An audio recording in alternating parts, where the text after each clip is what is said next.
Amid increasing Republican support for a bill that would require the Justice Department to release all of its files on Jeffrey Epstein, President Trump now appears to be shifting his position on making those documents public. Erica Brown has more details from the White House.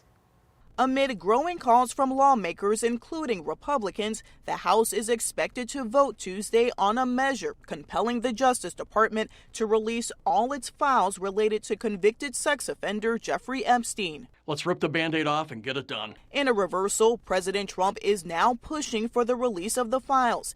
In a social media post late Sunday, the president wrote, quote, "We have nothing to hide, and it's time to move on from this Democrat hoax perpetuated by radical left lunatics in order to deflect from the great success of the Republican Party." Kentucky Republican Thomas Massie and California Democrat Ro Khanna led the bipartisan effort to force the vote. I'd rather he release all these files.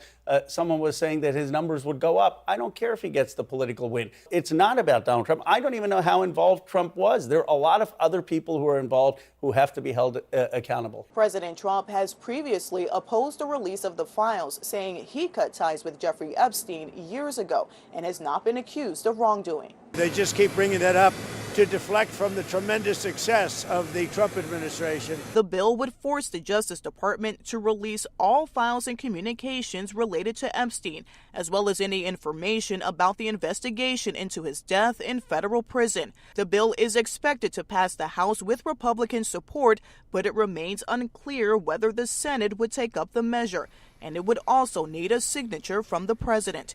Erica Brown, CBS News, the White House.